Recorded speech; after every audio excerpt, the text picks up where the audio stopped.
जैन धर्म का 24वां और आखिरी तीर्थंकर माना जाता है। भगवान महावीर ने यही जैन धर्म के सिद्धांतों के उपदेश दिए। गौतम बुद्ध और महावीर के उपदेशों ने आगे चलकर भारत और विश्व की सामाजिक एवं धार्मिक व्यवस्था पर एक गहरी छाप छोड़ी। इसी दौरान मगध एक प्रभावशाली राजनीतिक क्षेत्र के रूप में उभर कर आया तथा चंद्रगुप्त मौर्य द्वारा स्थापित शक्तिशाली मौर्य साम्राज्य का केंद्र बने। चंद्रगुप्त मौर्य के प्रमुख सलाहकार चाणक्य ने साम्राज्य के सुचारू एवं सफल संचालन हेतु एक शास्त्र की रचना की जिसे अर्थशास्त्र के नाम से जाना गया। ये आज भी उतना ही प्रासंगिक है। सुव्यवस्थित मौर्य शासन तथा संरक्षण में विविध कलाओं का विकास हुआ जिसमें टेराकोटा शिल्प भी एक है। इस कला का उल्लेख संस्कृत नाटक मृच्छकटिकम यानी मिट्टी की छोटी गाड़ी में मिलता है।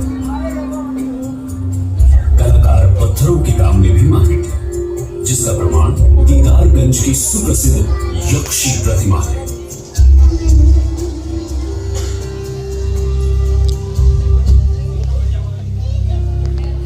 वर्तमान पटना के कुम्हरार नामक स्थल पर खुदाई के क्रम में एक 80 स्तंभों वाला सभागार प्रकाश में आया है।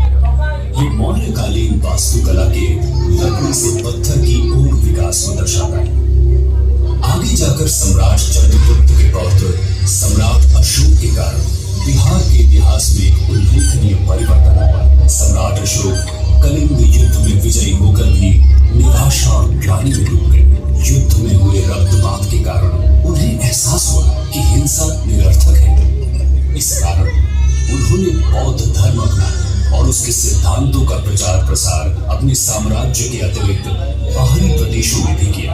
अशोक ने अपने पूरे साम्राज्य में शिलालेखों पर समाज कल्याण के आदर्शों को अंकित करवाया। बराबर पहाड़ियों की गुफाओं में पाए गए शिलालेख अशोक द्वारा जैन धर्म तथा अन्य छोटे समुदायों जैसे आजीविक को दिए गए संरक्षण को प्रदर्शित करते हैं। इतिहास दीर्घाती हमें गुप्त शासन के 300 वर्षों की यात्रा की ओर ले जाती है जिसे भारतीय इतिहास के स्वर्णिम युग के नाम से भी जाना जाता है। इस काल में बिहार में कला, साहित्य और विज्ञान के क्षेत्र में काफी विकास हुआ।